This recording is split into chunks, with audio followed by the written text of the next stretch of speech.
Seja bem-vindo à Liga dos Leigos, onde pessoas semi-aleatórias discutem assuntos que não dominam. Boa noite. A Liga dos Leigos está reunida hoje para discutir o filme de 1960, A Máquina do Tempo, dirigido por George Pal e estrelado por Rod Taylor.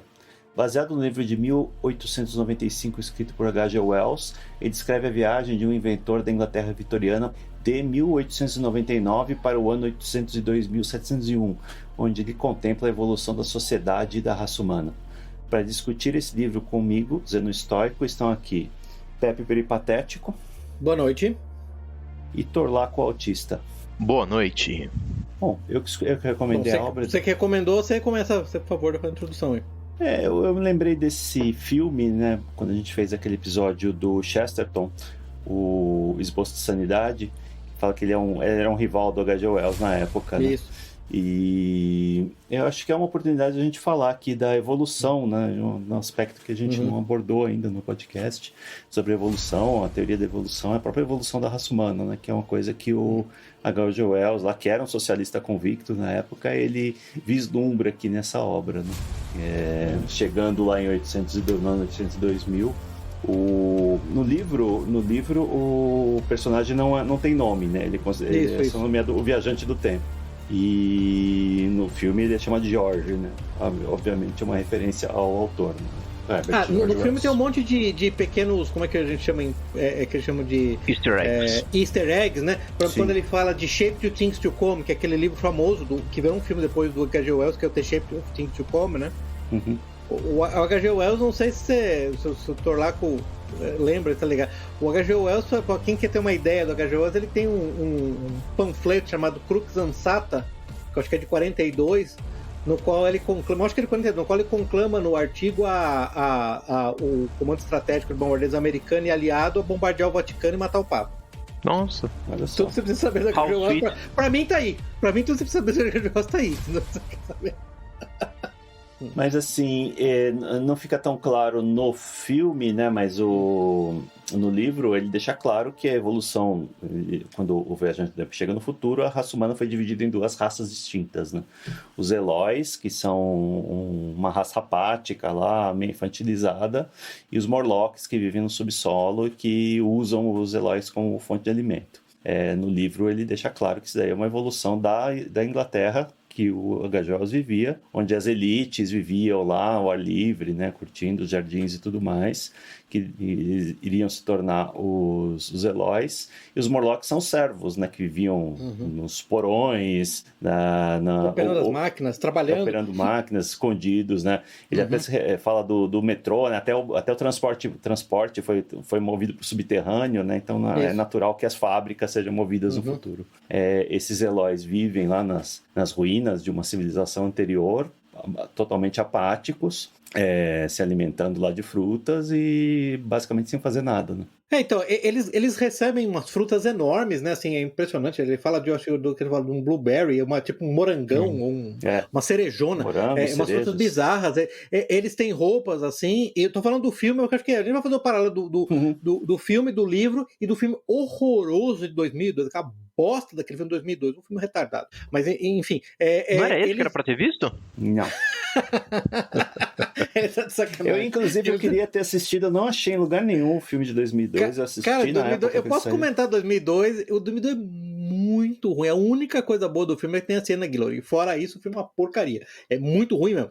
Mas assim, o que é interessante é que basicamente eles vivem essa vida de prazer, de contemplação absoluta, né, de brincadeira infinita, né, um parque de diversão infinito, e ninguém entende de onde vêm as coisas, né, o viajante do tempo, o George, não entende de onde é que vêm as coisas, né, e a grande diferença é que ele, no filme, ele tem um dispositivo, basicamente, é uma espécie de armazenamento de informação, que eu achei até um negócio legal, que você gira um anel em cima de uma plataforma e você começa a ouvir gravações, e me corrija se eu estiver errado, mas no filme, inclusive, ele fala que houve uma guerra entre a China e os Estados Unidos, não era? É Oriente e Ocidente, não era China e Estados Unidos? Ele falou Oriente e Ocidente. Oriente e Ocidente. Eu tô falando de Oriente e Ocidente porque em vários dos livros do H.G. Wells, como a Guerra no Ar, ele fala de uma guerra entre o Ocidente e China, né? Interessante, né? Em 1913, 1914, e eu acho que era 13 a Guerra no Ar, ele tá falando de uma guerra da China como uma superpotência, né? E ele fala que depois dessa guerra, ele começa a ter informações. E no livro essas informações nunca são dadas a ele. Ele especula, né? Ele usa vamos dizer, um método meio dedutivo, um método meio analógico para chegar a algumas conclusões, mas você vê claramente que ele traça hipóteses que não são resolvidas. Por quê? Porque no livro, os Eloys, essa raça que está na superfície, eles não falam inglês. Eles falam uma língua que é ininteligível. E eles realmente não têm nenhum tipo... Eles são basicamente, eles são no nível de crianças meio retardadas. Né? Babel Talk, eles falam. E assim, um negócio... E basicamente, eles têm 1,20 m de altura, né? Inclusive, no filme colocaram a Yvette Mimier como a Wina, né? E na verdade, assim, a impressão que dá do livro é que não dá pra ter nenhum tipo nem de tensão sexual lá dele com os Eloys. Eles são basicamente como criaturinhas, como crianças. Eles não tem nem isso. Nos dias de hoje, isso não seria impeditivo nenhum, vai. Convenhamos que nos dias de hoje isso seria um plus. Se for uma festa de produtor de Hollywood, já era, né? Aí sim, vão até esfregar a mão. Falar, opa, o buffet tá aberto. Hoje em dia eles iam ter, tipo, idade, aparência de 7, 8 anos. Pô, 1,20 m, ó, score! E isso é interessante que no livro ele vai tendo que reconstruir essas hipóteses sozinhos, né? Mas como o Zeno falou bem, obviamente usando os preceitos da até então relativamente nova teoria da evolução darwinista, né? Que o Edgar Jones foi treinado originalmente como biólogo, né? Ele tem formação básica da graduação dele, se não me engano, ele fez pelo menos alguma coisa em biologia. Ele foi deduzindo isso, e no filme isso aparece muito mais claramente, né? Isso é explicado para ele através desse dispositivo. Eu entendo que as audiências de filme não aguentariam esse tipo de profunda elucubração dele, porque não sei se vocês leram o livro, ele passa um longo tempo discutindo quais as hipóteses que levaram aquilo, né? Aquela situação. Então esse é o aspecto interessante, que ele vê isso simplesmente como uma projeção, uma extrapolação das tendências correntes, né? Nisso ele, apesar de sempre ser contra o Marx, o H.G. Wells, nesse caso, ele meio que sucumbe a essa progressão marxista, né? E outra coisa interessante do filme é que ele acaba sendo ele acaba tendo um caráter disruptivo naquela civilização, né? Quando ele chegou naquela sociedade, né? O que não acontece no livro, né? No livro ele volta, na verdade, inclusive para quem não viu, a Wina morre no livro. Sim, né? A Wina morre e não volta.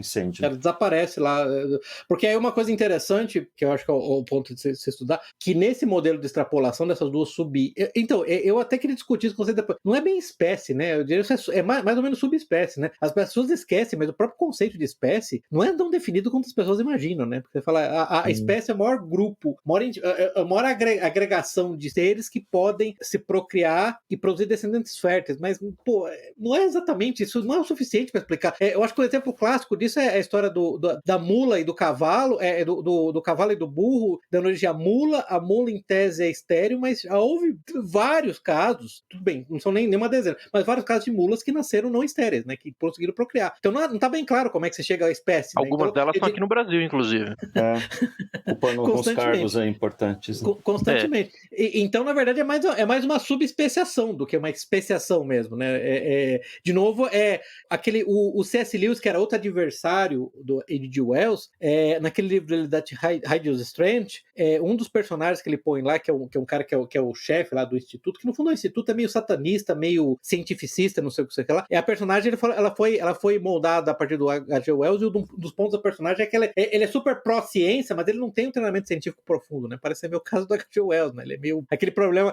Ele tem o equivalente que a gente tem hoje daqueles entusiastas I fucking love science, né? O H.G. Wells tinha muito disso, né? Você vê em várias obras dele, que é interessante. Agora, outra coisa interessante do livro que eu achei, o que vocês acharam daquele pitchzinho que ele dá com os Eloy lá? Aquilo foi muito... Moral Preening, né? Que nem esse pessoal que fica aí no Twitter reclamando que mulher isso, mulher aquilo, né? Tipo, porra, trata como os seres que eles são, que são... Isso. emocionalmente childish, assim, né? E é a mesma coisa, ele fica tentando fazer os caras amadurecerem no tapa lá, não vai rolar, né? Aquela parte, quando ele senta na mesa, começa a perguntar do sistema de governo, dos caras, não sei o quê. E no livro, o legal é que os caras não dão a menor bola pra ele, o negócio os caras não entendem ele, os caras não têm nem curiosidade de conversar com ele. Chegou alguém basicamente, pra eles o equivalente ao alienígena, porque afinal de contas o cara tinha uma altura normal, 1,70m, 1,80m, então eles têm 1,20m, que é praticamente um alienígena. Eles conversam com ele assim alguns minutos, assim, ficam ouvindo ele falar, mas não entendem a linguagem, eles meio que desistem dele, né? Então nem tem aquela discussão toda, né? Indo até os livros, ele pegando... Pô, ele chega lá nos livros, os livros estão intactos, ele toca a mão, toca nos livros, os livros decaem, desintegra, né? Em primeiro lugar, 800 mil anos, acho que os livros serão intactos, mas tudo bem. Essa questão da escala do tempo é interessante, né? Uma coisa só, antes que eu esqueça, duas coisas, né? A Yvette Mimieux, quando fez o filme, ela tinha 17 anos, né? Ela fez 18 anos durante as filmagens, lá para burlar as leis de trabalho.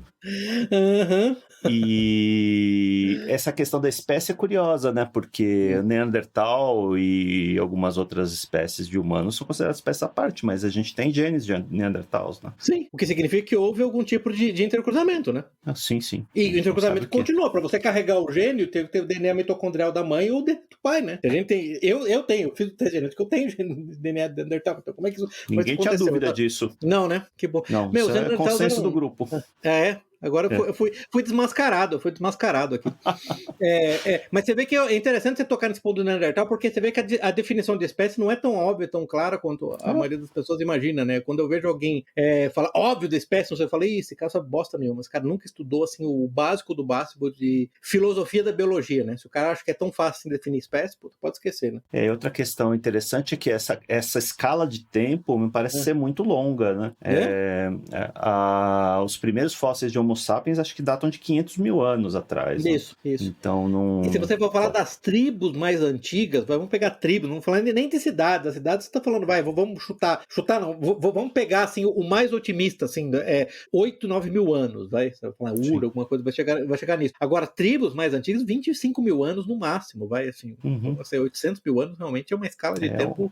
A impressão que eu tive é que ele quer dizer que tipo, meio que acabou a vida sobre a Terra e depois de não sei quantos milhares de anos, outra coisa surgiu, assim, parece que pelo que eu entendi, que houve um gap mesmo, assim, seja por um acidente nuclear, seja por... Eles abordam isso de forma diferente no livro e no filme, né, até nas cenas mais famosas do filme, né, que ele dá várias paradinhas, né, ao longo da viagem no tempo.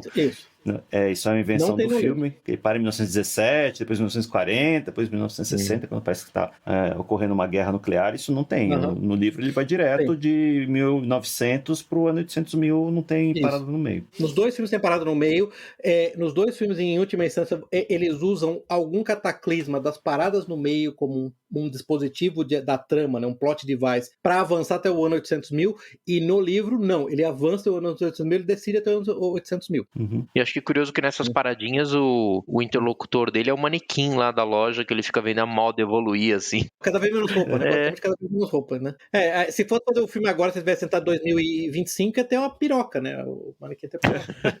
Um cintaralho lá na manequim. Um cintaralho, claro, exatamente. O manequim já ia ser trans. Então, mas a impressão é isso que o Zeno estava falando, parece que tem um acidente nuclear, alguma coisa assim, e daí milhares de anos sem vida sobre a Terra, e depois volta. Foi isso que eu entendi. No filme ele fala, né, que os anéis de narradores lá falam que houve uma guerra de 300 anos entre os 326 anos. E aí os sobreviventes, um grupo decidiu viver, tentar a vida na superfície, e outros decidiram viver nos abrigos, né? E, teoricamente, essa é a versão deles dos Morlocks e dos Eloys. Sim. Os Eloys se deram melhor, né, aparentemente. Então, eu acho que essa pelo menos, essa coisa interessante, que ele, aparentemente os Eloys inicialmente parece ser a caça superior, mas até que você descobre, na verdade, você vai vendo, entendendo que inclusive o próprio temperamento deles, eles foram cultivados para serem gado, na verdade, gado humano. É uma das coisas que me fez querer falar desse filme, desse livro, né? É que a gente começa a ver esses traços dessa decadência biológica até, né? Hoje em em dia, né? Hoje você fala, os Eloys são infantilizados, tem pouca diferença lá entre homens e mulheres, né? Eles não têm preocupação com a família, não tem lá nenhuma estrutura familiar. Isso tudo a gente já vê acontecendo hoje, né? Não precisa esperar 800 mil anos. E é interessante que no livro ele fala longamente sobre isso, né? Ele começa a hipotetizar e tentar criar um modelo racional para explicar que sem a necessidade de luta pela sobrevivência, que afinal de contas os Eloys tinham tudo dado a eles pelos seus criadores, lá, que na verdade depois iam consumi-los, né? A necessidade da família nuclear e diferenciação entre homens e mulheres desapareceu, né? Então basicamente foi bred out, foi seletivamente, através de cruzamento seletivo, foi eliminado como um traço da raça humana, né? É interessante. Mas só para entender, os Eloy ainda procriavam, né? Sim. Então, ainda procriavam, mas é num modelo muito parecido com... Você pode até pensar naquela teoria do RK, né? Qual é o componente que domina. O seu objetivo é criar o máximo número de crias possível, sabendo que muitos vão morrer, mas você faz o máximo possível com o mínimo investimento paternal, né? Que é o modelo R, né? Que seria o coelho, na verdade, humanos como coelhos, ou se é o modelo K, que será o modelo do lobo, onde você tem poucas crias, um número menor de crias, você tem alto investimento parental nessas crias, e você espera que elas se tornem predadoras e sobrevivam num meio cheio de intempéries, né? Então você vê claramente isso nessas duas populações eu vou até colocar aquele artigo famoso um modelo de psicologia evolucionária para explicar a diferença entre esquerda e direita, né? Que depois levou a um livro, né? De um biólogo evolucionário. Como os Eloys eram os R, na verdade, e os Morlocks seriam, nesse caso, os K. Mas você vê claramente que, assim, se eles têm filhos, você percebe naquela cena inicial no qual a Wina, né, a Ivete Mimieux, tá se afogando, que ninguém vai lá salvar ela, né? Claramente, assim, você tem que ter um número enorme de filhos e o número deles enorme vai morrer, mas não importa, né? Você vai vencer pela quantidade, não pela qualidade, né? Isso é um negócio interessante. Mas, sim,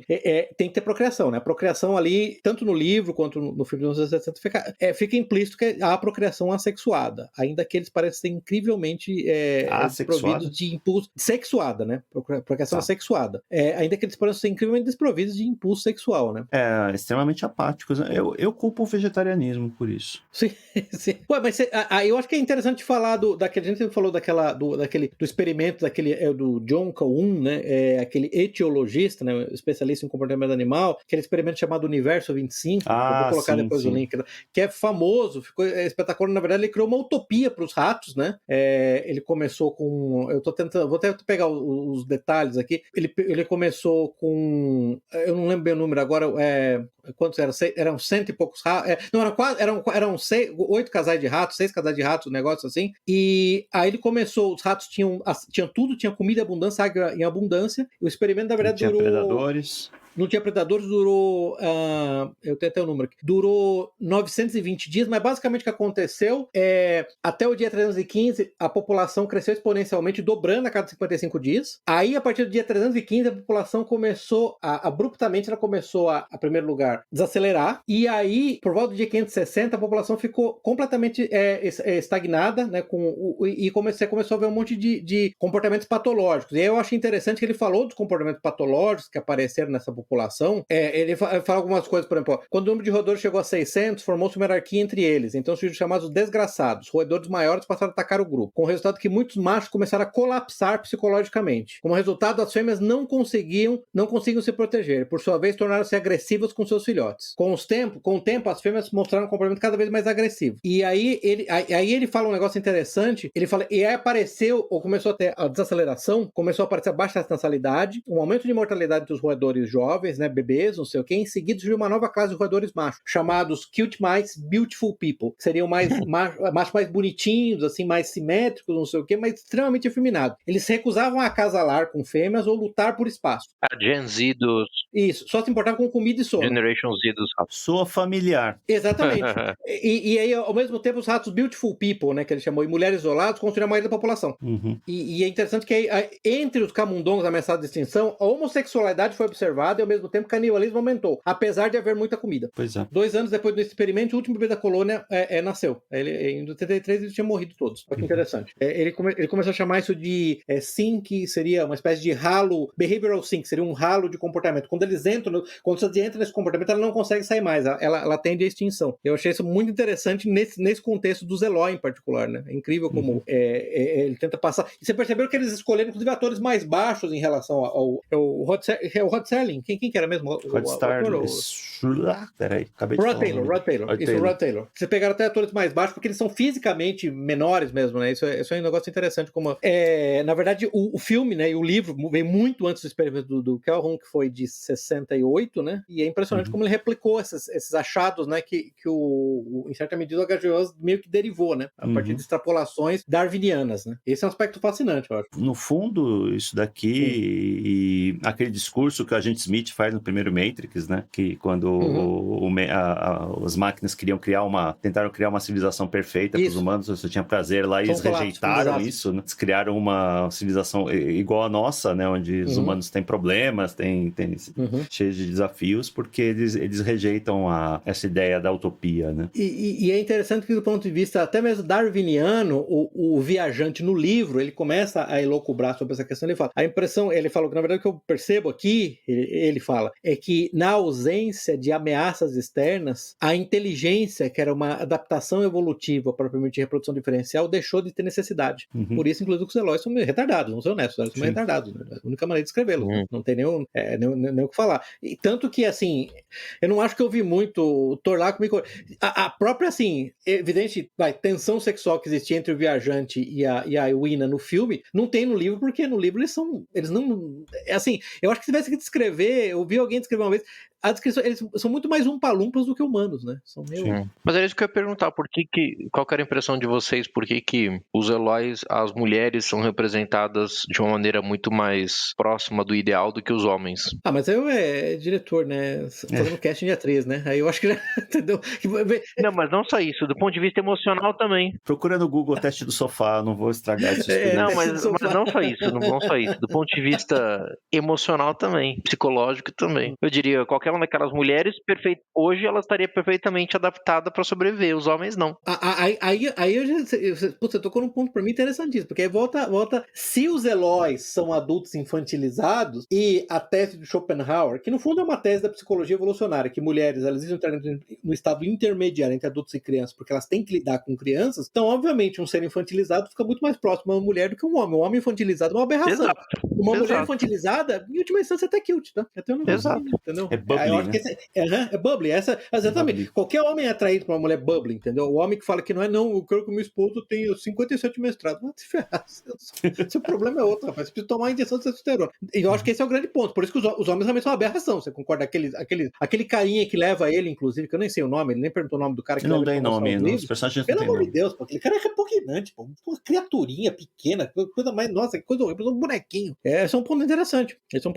Sim. É incrível que você volta pro experimento do Calhoun, ou você volta até pro ponto lá do autor lá da teoria RK, que num ambiente de desagregação civilizacional, as mulheres se tornam mais agressivas e mais masculinas. Mas você vê que isso na verdade é repulsivo, esse comportamento já colabora para diminuir a taxa de natalidade, porque homens são repelidos por mulheres masculinas e agressivas. Apesar do que todo feminismo diz, né? A figura da boss girl é uma das coisas mais repugnantes para um homem, né? Pelo amor de Deus. Né? Então acho que é por isso que é interessante. Bom ponto isso aí. E outra coisa interessante é a fragilidade física deles, né? E a fragilidade física, na verdade, tanto no livro quanto no filme, porque ele mata vários Morlocks dos Morlocks, né? Basicamente ele mata o Morlock com uma porrada, uma murra de maluco. Uma raça que surgiu sem ter desafios, né? Sem ter nenhum tipo de predador, nenhum tipo de oposição. Predador. Então, obviamente, eu fiquei na dúvida se no filme se eles estão representados mais como os austríacos ou uns alemães ali da Bavária, aquele fenótipo deles. Eu não consegui identificar direito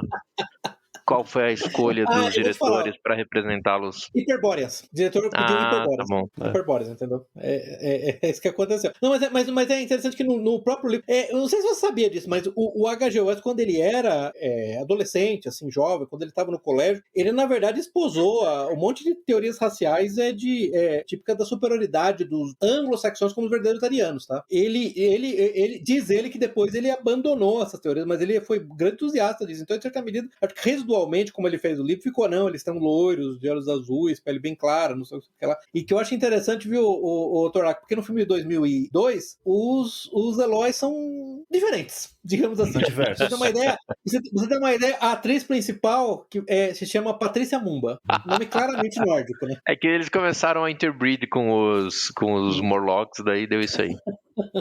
Tem uma questão que, na época do H.G. Wells, assim, tudo era explicado por raça, né? Na Primeira Guerra Mundial, os britânicos tinham lá uma questão da teoria das raças marciais, que eles selecionavam lá quais soldados de quais colônias estavam mais aptos a ir pro campo de batalha, né? Eles tinham tabelas, inclusive, disso. Eles tinham tabelas disso. Os indianos podem vir, mas só se for da etnia bengal. Os chineses, não podem. Eles vêm pra frente de esforço de guerra só para trabalhar em oficinas, por exemplo. Isso. E tudo isso é claro que depois da Segunda Guerra Mundial ninguém mais toca nesse assunto, mas não era exclusividade dos malucos até então, né? A ideia é que a obsessão racial era excluída dos nazistas é completamente bizarra, real, histórica. Assim, os anglo-saxões, em particular os americanos e os ingleses, foram infinitamente mais obcecados com raça do que o mais nazista dos nazistas. A gente ainda vai fazer um dia o episódio lá sobre o livro lá do Patrick Buchanan, sobre a Segunda Guerra Mundial, mas assim, um negócio que você pode ver, havia mais diversidade racial nas Waffen-SS do Reich do que no exército americano, basicamente, entendeu? Você tinha unidade do Waffen-SS de muçulmanos bósnios, você tinha Waffen-SS de indianos, né, o exército Azad, né, chamava muito mais, pessoal do Oriente Médio, né? Muito mais do que entre os anglo-saxões, né? Então, claro que o problema todo é que o pêndulo ele foi demais, né? Assim, basicamente o reducionismo racial pós Segunda Guerra Mundial, com a derrota da Alemanha nazista, levou a completa negação de qualquer característica inerente de raça, né? A ideia da taba rasa, taba branca lá, né? O blank slate do Boas e do Myrdal lá, a ideia é que qualquer raça pode fazer qualquer coisa, o que também, obviamente, é demonstravelmente incorreto. Mas é interessante esse ponto, sim, que o H.G. Wells ele acabou com essa ideia, eu vejo muito, porque ele estava imbuído na dinâmica do seu tempo, do seu dia. Basicamente, até mais ou menos a 1930, a ideia do determinismo total e absoluto racial, entendeu? Sim. Então isso talvez explique muito da aparência nórdica dos Eloi. Né? Que, aliás, assim, uma coisa que nunca é explicada claramente é a etimologia, por que ele escolheu Eloi. Eu entendo que a especulação é que ele escolheu Morlock por causa do Moloch, do deus cananita, que demandava o sacrifício de crianças, e Eloi como crianças mesmo. Essa foi a melhor teoria que eu achei para explicar a etimologia dos dois, dos Morlocks e dos Elois. Outra coisa que eu achei curiosa é que, assim, né, o filme é da década de 60, né, e eles tinham, então, que de alguma forma, o filme até ganhou o Oscar, né, de efeitos especiais, então eles se aventuraram em vários terrenos aí que na época, né, eram inovadores, mas para representar a máquina do tempo, né, eles percebem que eles fizeram uma coisa muito, muito, sei lá, usando aquilo que talvez na época eles tivessem de mais luxuoso, assim, né, então cheio de luzes, uma alavanca toda ornada, né, praticamente quase tentando reproduzir um diamante, né? Exato, mas então eu digo, a visão deles de uma coisa altamente refinada do ponto de vista tecnológico era também uma coisa altamente refinada do ponto de vista estético, entendeu? Essas duas coisas meio que andavam juntas.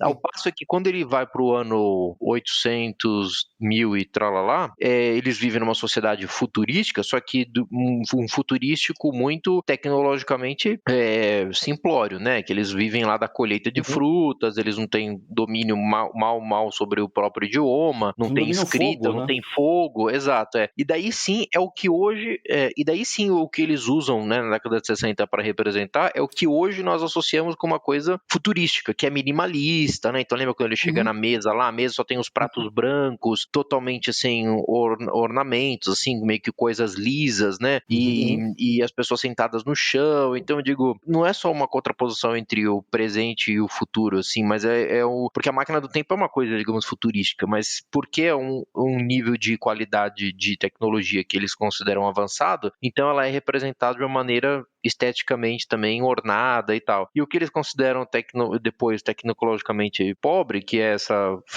civilização do futuro, ele também é esteticamente pobre, né? Então eu digo, hoje o pessoal fica achando que, não, o máximo é ser minimalista, né? E, bom, pelo menos na década de 60 não, eles consideravam minimalista um negócio quase, né, sei lá, bem pobre de recursos, e aquilo que era de fato valorizado na história do filme era nada a ver com futurismo, futurístico, mas uma coisa muito, muito com alto investimento estético, assim, né? Eles escolheram para representar, eu achei curioso. Ele no livro ele não descreve muito a máquina do tempo, né?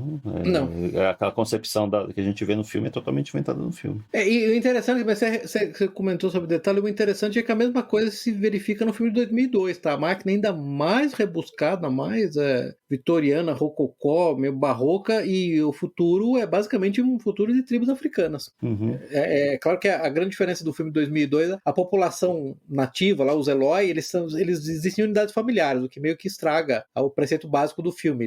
Eles até aprendem inglês e se recusam a lutar porque eles entendem que quanto mais eles lutam, os que lutam são levados primeiros. Mas eu não sei. Tem um vilão, né? Caso... Não lembro direito o filme. Tem um vilão lá do Jeremy Irons. Cara, isso é outra coisa interessante, porque na verdade no filme de 2002 você tem ao menos 3 sub-raças, né? Você tem os Eloi, você tem os Morlock, você tem uma raça que controla os Morlock, é uma espécie de telepatas, inclusive eles têm o cérebro alargado, tem toda a estrutura cerebral invade uma boa parte das costas deles do cérebro, e eles na verdade controlam os Morlocks, e eles basicamente controlam a frequência de caça e consumo de Elois que os Morlocks fazem. Eu até brincar que falei, é interessante que a personagem dessa raça de telepatas aí, que na verdade controla os Morlocks, não seja nariguda, só faltava ela ser nariguda no filme.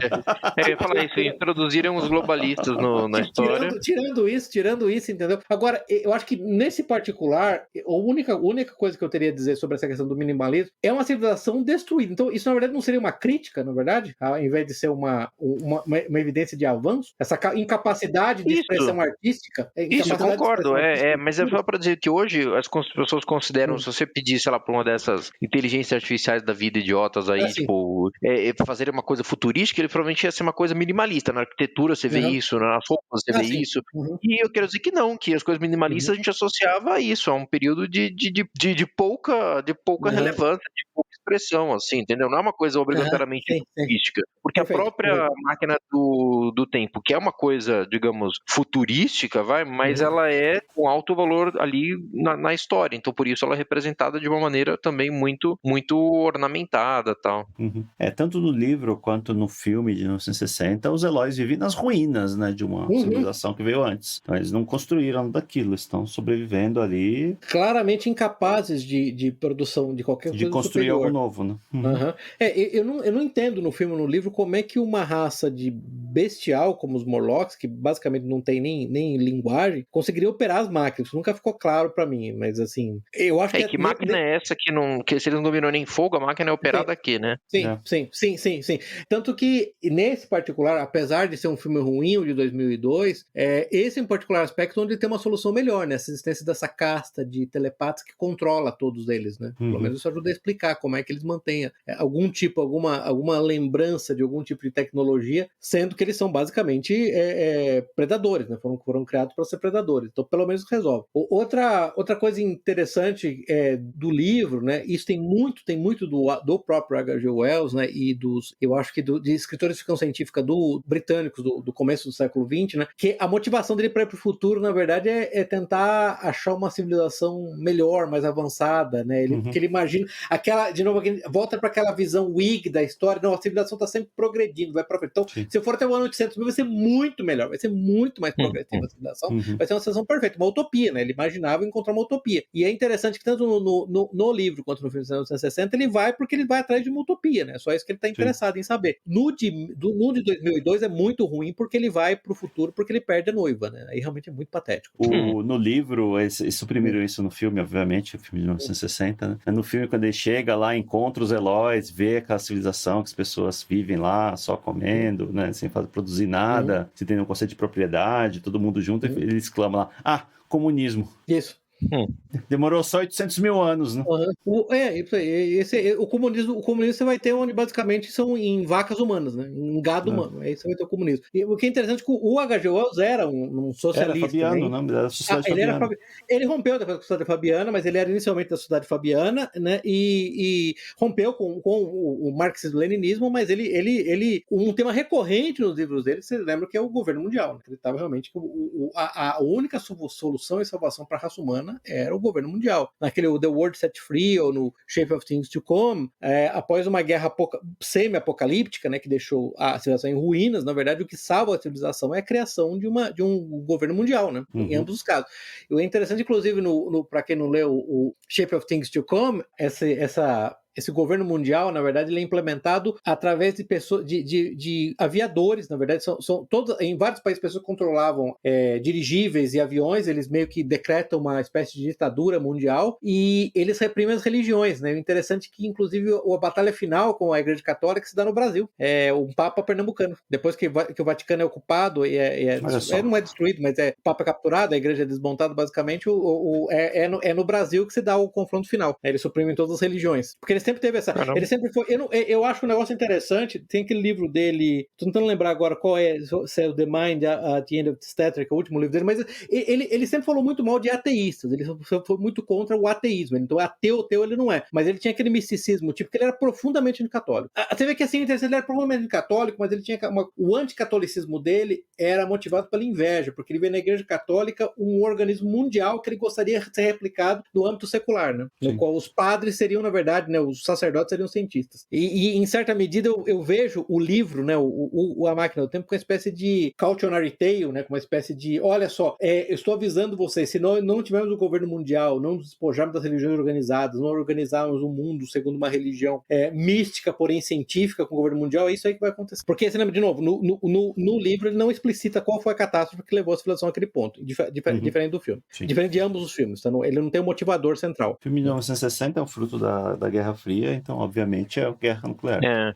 Claramente Guerra Fria, sem dúvida nenhuma. Agora, supondo que a civilização tivesse ocorrido a catástrofe nuclear lá nos anos 60, que nem ele descreveu, não teria surgido, na opinião de vocês, uma outra civilização? Porque as primeiras civilizações lá na Mesopotâmia, na China, no Vale do Rio Indus, lá, são de 6 mil anos atrás, né, mais ou menos. Sim. Será que ia demorar 800 mil anos de estagnação? Esse, para mim, é um ponto interessante. Assim, quando o livro foi escrito, quando o filme, assim, já deveria estar claro isso para ele, e até interessante que outros livros dele isso é claro, a raça humana, ela é pontuada por ciclos de colapso civilizacional e renascimento, né? Eu acho que o exemplo mais clássico que a gente tem é aquele colapso do final da Idade do Bronze, né, que foi 1100 a.C., onde basicamente a escrita foi perdida, em grande medida a Idade das Trevas medieval, que a mais recente historiografia, na verdade, põe a culpa na Idade das Trevas, onde inclusive teve perda até da escrita, nas invasões islâmicas, não retardadamente como o Dawkins e a turma do I Fucking Love Science, imagina que foi cristianismo, mas foram as invasões islâmicas. E na verdade, se você for voltar mais no tempo ainda, há uma enorme evidência histórica, se você voltar para mais uns 75 mil anos, inclusive um nome engraçado, né? Aquele evento de extinção do vulcão Toba, onde basicamente presume-se que, pela evidência genética, que entre 3 mil e 10 mil humanos, Homo sapiens, sobraram no planeta. Então é muito difícil imaginar que você está falando da Idade do Bronze, lá de 1100 a.C., vai falando de mil e poucos anos, a civilização estava plenamente restaurada, até 800 mil anos nada restaurou. Agora, eu acho que aí tem um aspecto, aí eu acho que entra muito o aspecto, eu acho essa pergunta interessante, porque para mim entra muito o aspecto místico do H.G. Wells, sabe? Eu acho que assim, um negócio que é impressionante desses caras todos, eles têm eu acho que outro cara que a gente precisa falar um pouquinho também, que é aquele Olaf Stapledon, né? Eles têm essa noção meio mística em última instância, com a dotação de inteligência na espécie do Homo sapiens. Que fica claro para mim no livro, e isso fica claro no livro, inclusive, quando ele avança, que as pessoas não podem esquecer que no livro, ele sai de 800 mil e ele avança para até 2 milhões de anos. Lembra que ele vai para frente. Sim.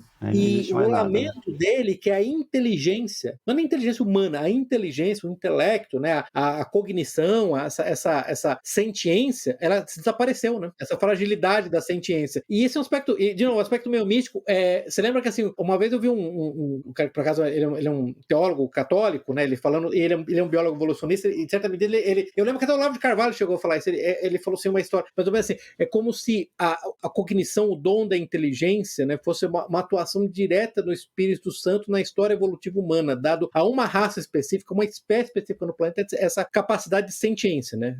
Quase como o Espírito Santo, ele aumenta a inteligência individual, ilumina a inteligência individual do indivíduo, São Tomás de Aquino, ao longo do tempo, mas ele também foi responsável pela criação da inteligência. Aquele Rob Sheldon, que é um filósofo, que na verdade, inclusive, é um teólogo protestante, né? Ele costuma falar sobre as duas criações do homem na Bíblia, né? Que se você for em Gênesis, tem duas criações, é basicamente como se fosse a criação do hominídeo e o sopro da vida dado a ele, que foi o que deu a ele a linguagem, né? Que inclusive você identifica uma mutação genética específica que deu aos seres humanos a linguagem. Então, em grande medida, essa vertente mística da inteligência, da perda da inteligência, existe nesse grupo. Então para mim, eu vejo no H.G. Wells, o jeito que ele fez o livro do 800 mil, é quase como um paraíso perdido, como se aquele dom, é quase como se o Paráclito, entendeu? Tivesse sumido, tivesse saído da Terra, tivesse ido embora, deixou os humanos os seus impulsos mais animalescos. Falando tudo isso de um cara que é profundamente anticatólico, mas não necessariamente anticristão, tá? E não necessariamente ateu. Então, eu acho que eu vejo muito esse misticismo aí nele, entendeu? Inclusive, isso ajuda a explicar.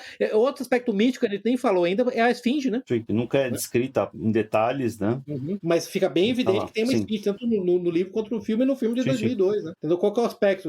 O que aquela esfinge representa, né? Senão, para os egípcios representava proteção, para os gregos para os egípcios agora para os egípcios era a que fazia os riddles, os enigmas, né? E para os gregos era proteção, ou ao contrário, agora eu não lembro, mas basicamente os dois tinham essa figura da esfinge. O que era a esfinge, né? Nesse caso, era o próprio viajante do tempo, né? Qual que é essa figura? Outra coisa que tem que lembrar é que o H.G. Wells estava imbuído em muita simbologia maçônica, que também, obviamente, era maçom, além de tudo. Mas eu vejo nesse aspecto meio poético, viu, Zeno? Eu acho esse negócio interessante. O lamento dele, quando ele chega no ano 2 milhões e pouco, ou depois ele vai até um pouco mais para frente no tempo, porque não tem mais vida inteligente, chega a ser, assim, pungente mesmo.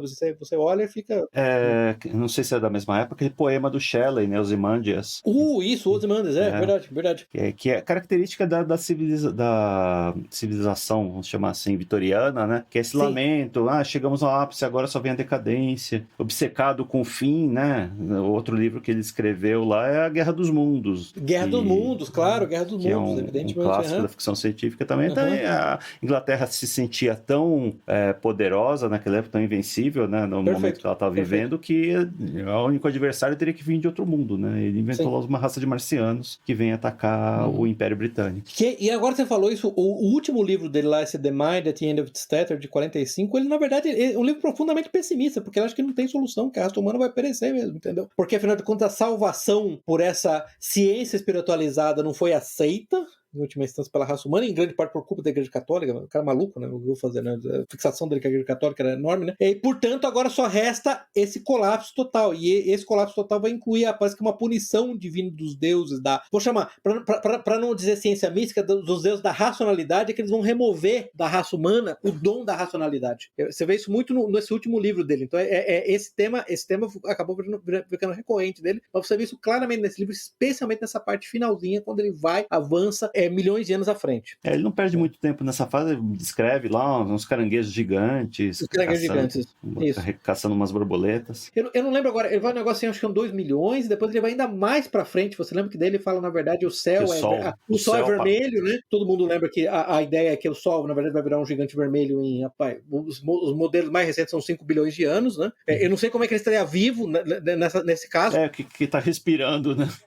Como é que ele tá respirando, mas ele, sempre que ele falava de uma criatura que se movia, que parecia só tinha musgo e líquido, e tinha uma criatura que parecia uma bola de beisebol uma bola de futebol com um tentáculo. Ele falou, isso é tudo que sobrou da inteligência humana, não sei o que lá. Esse é um ponto profundo, é verdade, esse é um ponto interessante, esse pessimismo dele, né? Se bem que esse pessimismo eu acho que tem muito a ver com aquele modelo, se você for pegar aquele modelo lá do Spengler, das civilizações, né? Em certa medida, a civilização ocidental, como ela está no seu inverno, ela perdeu o seu espírito criativo, perdeu sua força, na verdade, é quase como se toda a cultura e a inteligência da civilização, na verdade, agora é focada em fazer a crônica do seu fim, né? Sim. É nesse contexto que eu vejo. O outro cara que eu ia falar que pra mim é uma espécie de irmão gêmeo dele nessa atividade que eu vou chamar de ficção científica de longa duração, é o Olaf Stapledon, que também morreu em 46, agora não tô lembrando, 49, depois eu vou até olhar a data específica, mas escreveu aquele livro muito bom, escreveu 2 livros muito bons, né? Aquele Star Maker, mas o primeiro livro dele chamava First and Last Man. Eu não lembro desse, acho que eu não li. É um livro interessante porque, na verdade, verdade, é uma crônica da história da humanidade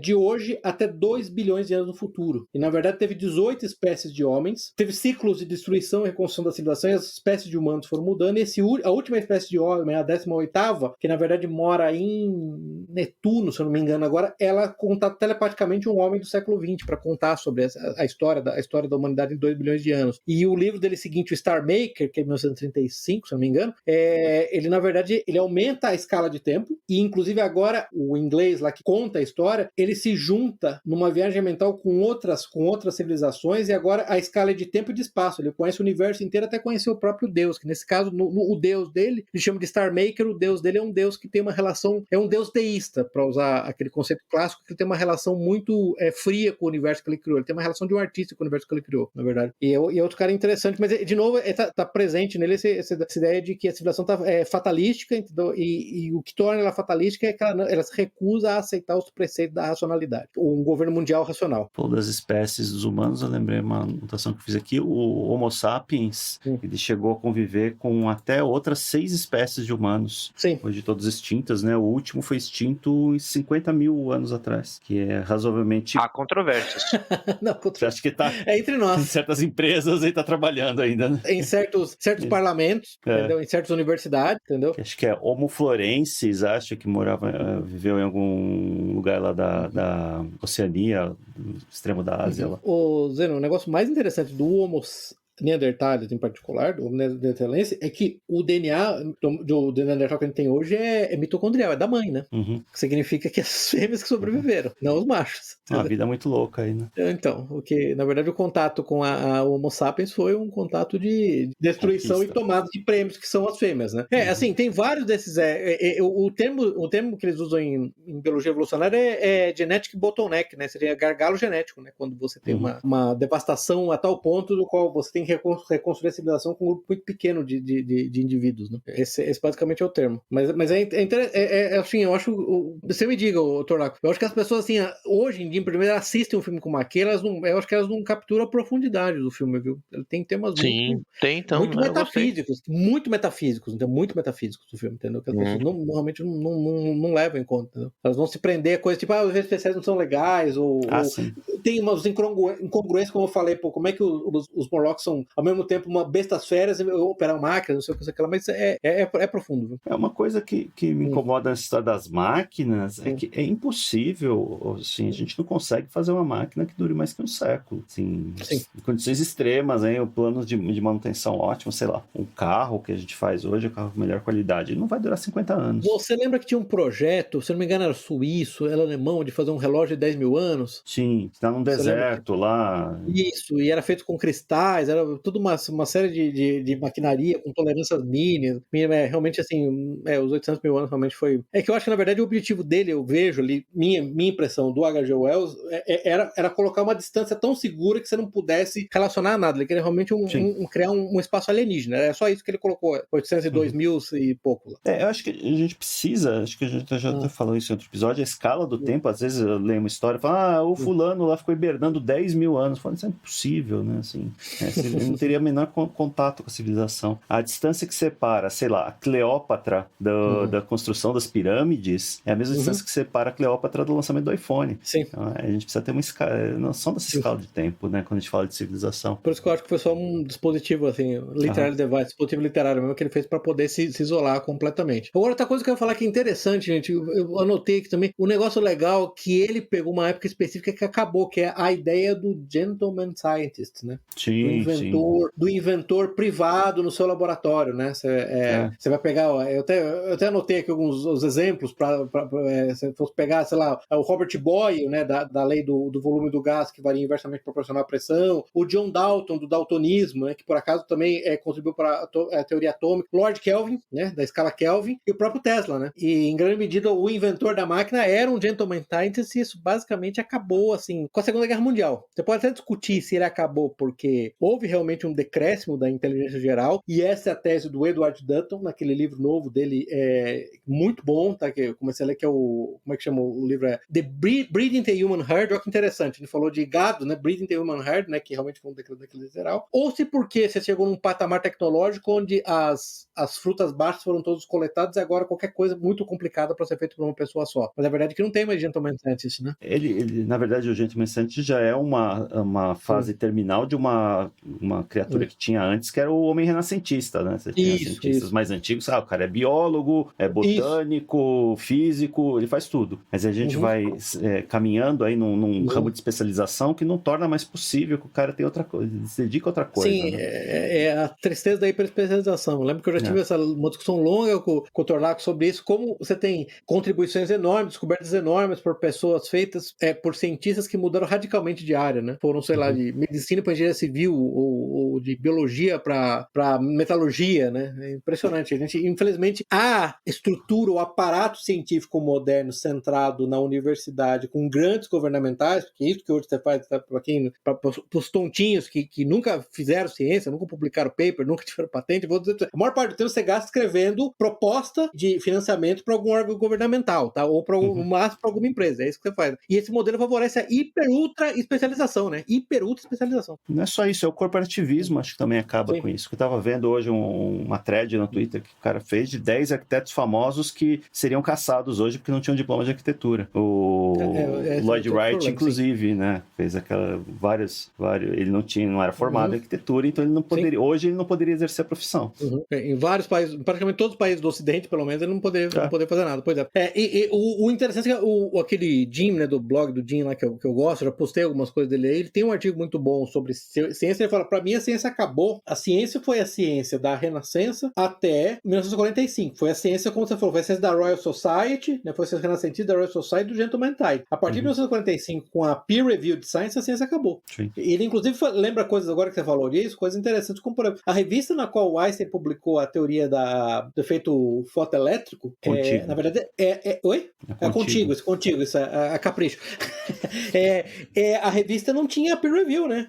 A revista, basicamente, as pessoas escreviam para lá e os editores decidiam publicar quando tinha espaço, né? Você não tinha um modelo de peer review, né? Eu tenho um artigo que eu publiquei outro dia no próprio Twitter de um cientista falando como o peer review matou a ciência, né? Porque a ciência moderna, as pessoas esquecem, ela tem uma crise de reproduzibilidade, né? A maioria dos artigos publicados você não consegue, em primeiro lugar, você não tem no artigo bastante para reproduzir, se o método científico demanda reprodução, você não tem no artigo coisa para reproduzir. Essa é uma briga que, como avaliador de artigo científico, eu tenho constantemente. Você pega o artigo, não tem como reproduzir o que o cara falou ali, você vai ter que acreditar no cara, né? Esse é o primeiro problema. E o segundo problema é que muitas coisas são reproduzíveis, né? Em áreas como psicologia, assim, você está falando de mais de 50% é completamente reproduzível, né? Você basicamente inventou. O Eli Vieira critica muito isso lá em alguns artigos dele, inclusive das markutais que fazem lá, né? Vai ter uma banca, você fez um trabalho aqui sobre X, então cita o meu artigo aqui, que eu vou ver com bons olhos sua teoria, assim. É muito conchavo. Eu vivi isso na pele.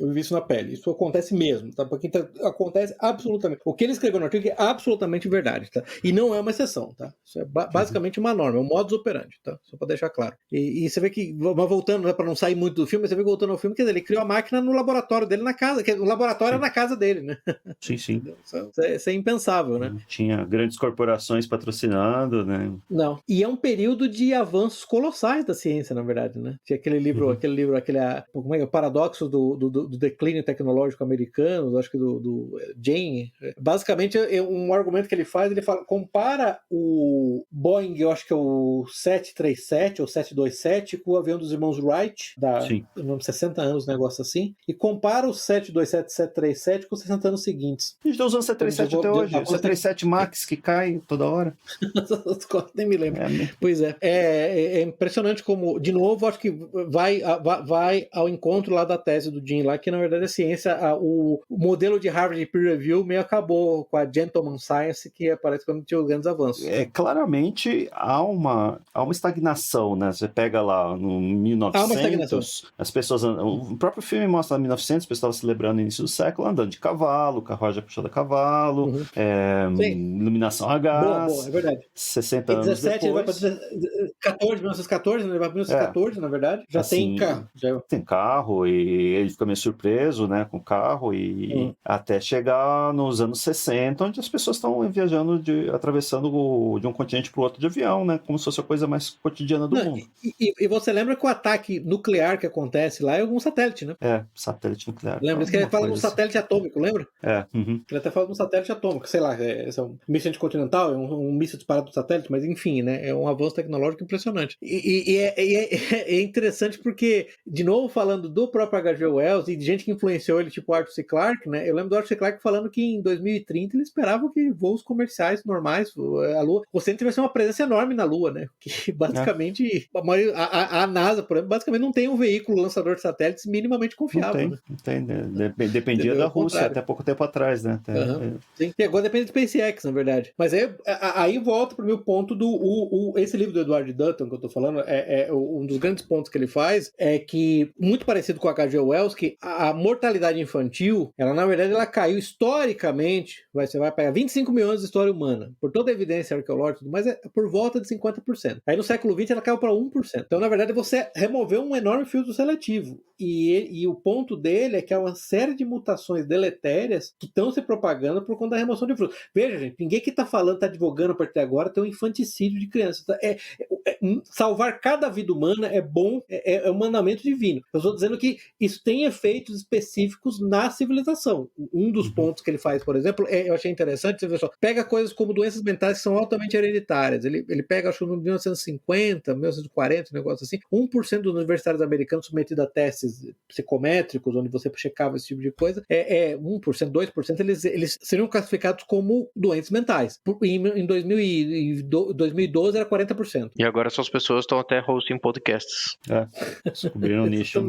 Exatamente. Nesse aspecto, aquele efeito Flynn do QI, por exemplo, que eu acho que tem a ver, por isso que é importante, tô falando, não estamos divergindo não, gente, falando do filme. O efeito Flynn, na verdade, que foi a observação do aumento do QI nas populações testadas, especialmente no Ocidente, durante praticamente uma boa parte do século XX, ele, na verdade, estacionou, ele parou e agora está declinando. Na verdade, ele está declinando em média, acho que é 1 ponto de QI por década. Então, você imagina que ao final do século, o QI médio, por exemplo, do americano vai ser por volta de 85, que é o QI de idiota, tá? Pra você saber. Então, é o QI de alguém que... De macaco. De um Eloy, tá? Entendeu? Esse é o problema. Não, e pior ainda, de macaco, digo, outra espécie. Que vai. Pelo menos os macacos a gente dá pra dizer que é outra espécie, né? É de novo aquele filme que a gente precisa falar que é Idiocracia, né? Idiocracia. Putz, eu notei aqui pra falar da idiocracia. Pois é. Aquilo, na verdade, a Máquina do Tempo, em certa medida, é uma extrapolação, uma hiperextrapolação da Idiocracia, né? Que é um filme excelente. E quem não assistiu, é um filme que passou meio despercebido, eu não sei como é que... É do Mike Judge, né? Eu não sei como é que ele conseguiu fazer aquele filme, tá? Honestamente, porque o filme é de 2006, o filme é profundamente politicamente incorreto, pra quem não assistiu, pra quem não sabe o que é. Ele fala dessas tendências, extrapola essas tendências de diminuição de QI, da procriação dos idiotas, né? Os mais idiotas têm mais filhos que as pessoas mais inteligentes, e na verdade é um futuro a essa idiocracia nos Estados Unidos. Você lembra que ano que era? 2070, um negócio assim, mas basicamente era um entregador de pizza, que no nosso tempo seria um entregador de pizza, um pobre coitado do entregador de pizza, ele é congelado, ele acorda no ano 2070, ele é basicamente a pessoa mais inteligente do mundo, exatamente por essa população desses efeitos. Mas interessante que é, de novo, do filme, a única coisa interessante nesse caso é que eles não estão levando em conta que esses efeitos cumulativos eles terminam com a impossibilidade da manutenção de uma sociedade tecnológica industrial, né? Sim. Assim, porque se a população vai ter um QI 85, eu tenho péssima notícia pra você. Água encanada, energia elétrica, não vai sobreviver, tá? Não sobrevive numa situação dessa. Tá? Como não sobrevive em lugares do mundo onde é seu QI médio, tá? Só pra vocês saberem. Na verdade é mistério, né? Porque há lugares no mundo onde isso acontece. Falta oportunidades educacionais, falta oportunidade para empreender, falta um judiciário forte. Não exatamente. Judiciário forte. Não é exatamente o motivo. Instituições fortes. Você já ouviu cada coisa que, pelo amor de Deus. Aquecimento global. Gente, a Constituição da Libéria é basicamente uma cópia da Constituição americana, tá? A Constituição faz isso, entendeu? O negócio é interessante. Procure o documentário da Vox sobre a Libéria de uns anos atrás. Você vai ver que Que maravilha. Que fala do Chocolate City? Exatamente. Então, Chocolate City... Então, essa chama Chocolate City cidade por uma razão, tá? Entendeu? Ela tem problemas com o saneamento básico. Voltando na estagnação, né? A gente vê hoje muitas coisas do nosso cotidiano que estagnaram, né? Elementos do nosso dia a dia. Não sei. Micro-ondas, pra mim, ele parou de evoluir nos anos 90. Torradeira nos anos 50.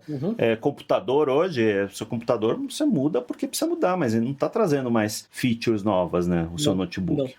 Realmente... São mudanças bem incrementais, vamos ser honestos. Mudanças disruptivas. Mas eu acho que o exemplo do avião, em particular, é colossal. Sim. Né? O boom da aviação acabou nos anos 60, realmente. Você pega uma série como Benter High Castle, O Homem do Castelo Alto, a série da Amazon, você lembra que já, em 1960 a série se passa, né? Eles têm aviões hipersônicos, né? Basicamente. Você lembra que eles fazem Berlim-Tóquio ou Berlim-Nova York em 1 hora, um negócio assim, né? 1 hora, 2 horas. As tentativas de criar um avião supersônico morreram com o Concorde, na verdade, depois nunca mais. Um egresso de 1980 não ficaria surpreso com... O que ele ficaria surpreso num avião de 2020? Na verdade, o que? Mais entretenimento? Televisão a bordo. Tem filme pra você assistir a bordo, é só isso, entendeu? Basicamente seria isso. Esses assuntos são relevantes e são interessantes. Eu não tô nem dizendo que eu tenho uma solução, a solução é muito mais complexa, muito mais difícil, mas que o problema existe, ele existe. E aquele Satoshi Kanazawa, que todo mundo provavelmente lembra do Satoshi Kanazawa, porque ele foi o cara que fez aquele artigo classificando a atração sexual de diferentes raças, no qual as mulheres negras terminaram em último, e as mulheres caucasianas terminaram em primeiro, né? Ele quase a carreira dele foi quase destruída, né? E ele fala muito disso, ele fala que é muito comum para pessoas de alto QI adotarem novidades evolucionárias. Não obstante esse fato, a adoção da novidade evolucionária de não ter filhos, que para as mulheres de alto QI fazem, é profundamente mal adaptativa e ela vai ter um efeito profundo. Tanto que o Spandler, né, aquele sinologista, né, que a gente chegou a falar dele quando falou do bio-leninismo, né, ele cunhou o termo IQ Shredder, né, triturador de QI, né?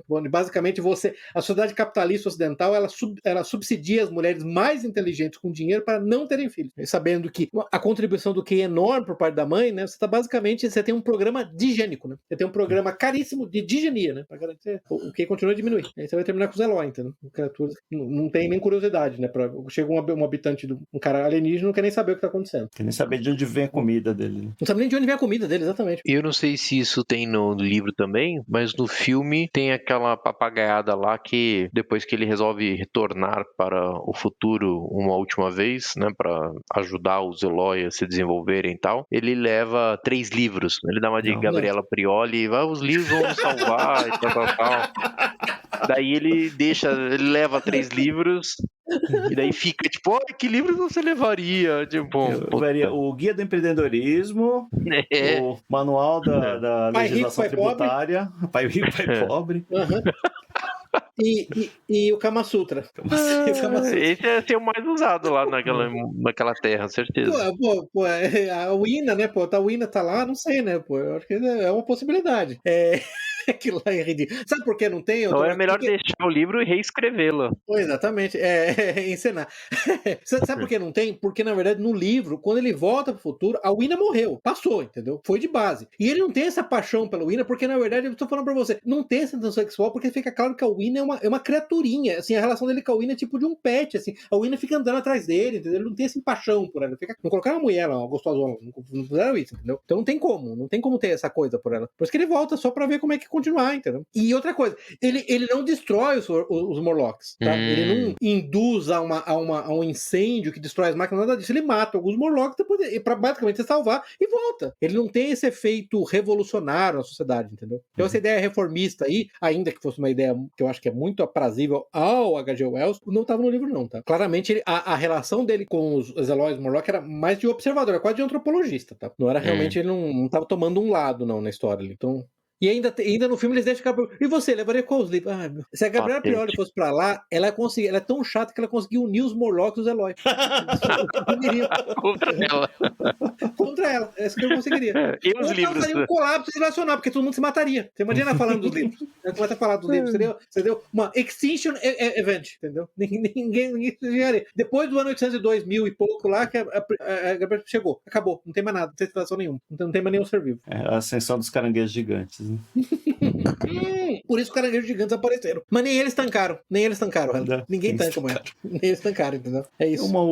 Mais um tópico que eu estava estudando aqui é a história humana, né? Uma história de lidar com fontes de energia. Isso. A gente deixa de ser animais, ser caçadores-coletores para praticar agricultura, porque está numa fonte de energia mais estável, aí começa a praticar pecuária, irrigação, sempre em torno de ter mais alimento, né? Ter mais, até uma teoria que o homem, um avanço intelectual do homem, quando ele começou a comer carne, né? Começou a ter um excesso energético que permitiu que ele se dedicasse a outras, deixasse de ser um animalzinho e começasse a se organizar, né?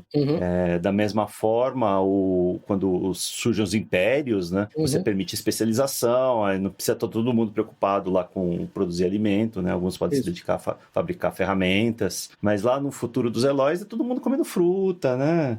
De uma certa forma... bem lembrado, todo mundo, só vegetariano, só vegano. Puta, só vegano, é verdade, só vegano. Que é pra manter a testosterona abaixo dos bichos lá. Também. Para animal, para comida, é aquela velha história, né? Assim, salada não é comida, o que a comida come, né? Comida de comida, né? Lembrei dos pandas, né? Uma hora que tava vendo os Eloys lá, porque é um animal que come lá broto de bambu, né? Mas não consegue nem reunir energia para procriar, né? Os cientistas precisam ficar lá forçando o bicho a cruzar para poder manter a espécie.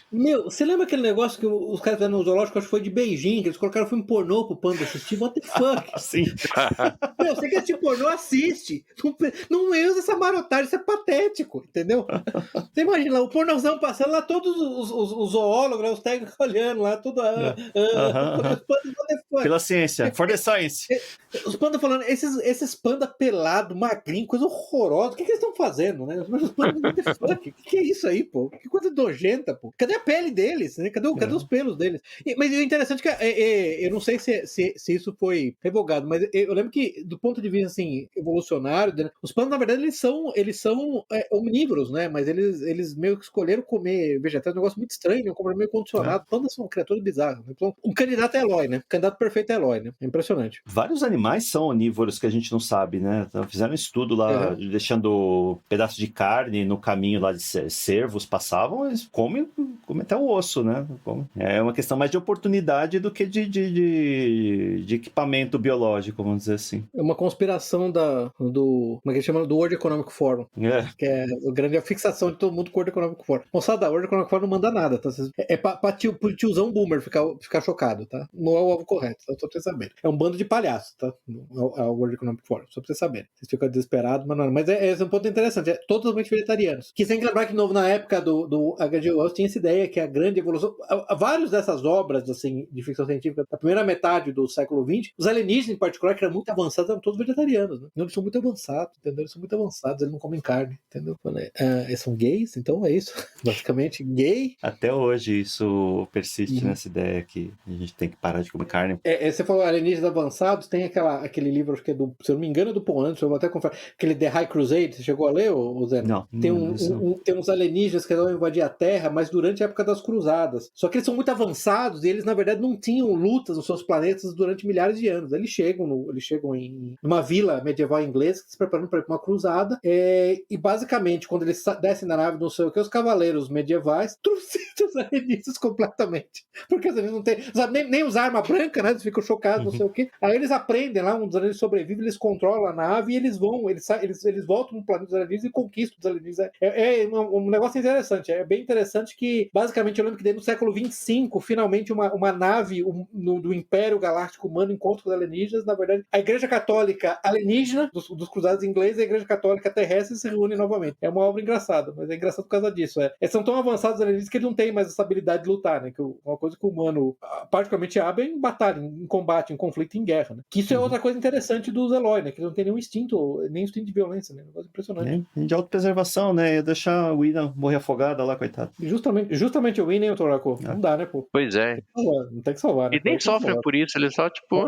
Empatia extrema. Antes ela do que eu, né? É o que o Torlaco falou, testosterona, devoid of testosterona, lá não tem jeito, não tem testosterona nenhuma naquela porra, graceira total. Assim, eu acho que a única outra coisa que eu ia falar, antes, se vocês têm mais coisa pra falar, do filme de 2002, como eu falei, é muito inferior, os efeitos especiais são muito melhores, evidentemente, mas o filme é muito inferior, porque a motivação do cientista lá em particular é porque a noiva dele, que é Sienna Guillory, morre, e ele resolve ir pro futuro, ele tenta ir pro passado salvar ela, ele percebe que isso vai criar um paradoxo, ele tenta uma vez salvar ela, percebe que ela morre, uma vez, tá? Aí ele fala, não, isso vai dar um paradoxo, não vai dar certo, então eu vou pro futuro. E aí ele vai pro futuro, aí ele para, acho que em 2030, olha qual é essa coisa, 2030, acho que foi em 2030, onde, na verdade, eles estão fazendo escavações na Lua para criar um habitat lunar com armas nucleares. E eles fazem uma detonação de 20 megatons que causa o desenquilíbrio da órbita da Lua e a Lua se separa e causa um cataclisma. Que ideia genial, né? Aí, na verdade, ele bate a cabeça quando ele tá mexendo com a máquina, ele vai parar no 802 mil. Só que chegando lá, tem, como eu falei, tem 3 espécies, né? Tem os manipuladores, tem os Ruthless Cosmopolitans, os donos de Wall Street, os Morlock e os Eloy. Só que os Eloy são muito mais próximos de indígenas, tá? Porque eles têm famílias. Eles, outra coisa, eles coletam a comida, eles pescam, tá? Parece eles comendo peixe, e eles não fazem a própria roupa. Então, assim, a única coisa boa do filme 2002, em primeiro lugar, a motivação é idiota, né? Porque a motivação é minha noiva morreu, não sei o quê, mesmo sendo a Sienna Guillory, eu entendo, mas ainda assim, minha noiva morreu, e let that bitch go, bro, vai atrás de outra, mas, e ele, obviamente, aí no final ele escolhe ficar no ano 802 mil e criar uma família com a mocinha lá, não chama Ina, chama Mara, né? E reconstruir a civilização. A gente ri desse negócio de usar arma nuclear na Lua, mas tinha um monte de propostas nos anos 50 lá de uso. Não, absolutamente. Na Lua e na Terra. Na Lua e na Terra. Escavar canais. Precisa fazer um porto na Alasca. Vamos usar uma arma nuclear lá, fazer uma baía. Várias bombas de hidrogênio. As coisas absolutamente loucas. As pessoas esquecem, na verdade, o próprio John von Neumann, né? A ideia da exploração espacial sempre foi com naves movidas a armas nucleares, né? Por exemplo, Nerva, né? Tudo mais, a ideia sempre foi com armas nucleares. Na verdade, você vai detonar bombas nucleares atrás da nave e propelir a nave pra frente. Motor de popa, né? Sim, motor sempre foi armas nucleares. Né? Essa ideia, assim, a ideia até os anos 60, na verdade, era usar armas nucleares como se fosse quindim, né? Assim, usa uma bomba de hidrogênio aqui, tá resolvido. Pô. O que é isso agora? Vai se preocupar. Mas, então, essa trama do 2002. Então, é um filme bem inferior, um filme bem mais americanizado. Inclusive, o Time Traveler, lá, o Viajante do Tempo, ele é um professor de Columbia, em Nova York. Ele mora em Nova York, é professor da Universidade de Columbia. Ele não é mais um britânico em Londres. Então, nesse aspecto, ele é bem inferior. Assim, se você tiver que assistir... O livro é curto, né? Porque, assim, 2 horas de audiobook aí. 2 horas de audiobook, exatamente. 3 horas de audiobook, se não me engano. Leia o livro é muito bom, não sei o quê. O filme dos anos 60, ele tem essa profundidade, apesar de na superfície ele parecer muito simplório, mas de 2002 realmente é bem ruimzinho. Não posso recomendar. O livro dos anos 60 é bem próximo do livro, né? Com muito poucas diferenças aí, nada que ofenda. O último ponto que eu queria deixar claro aqui é que o H.G. Wells desprovou o aquecimento global, né? Que ele vai para os anos 2000 e Londres não está embaixo d'água.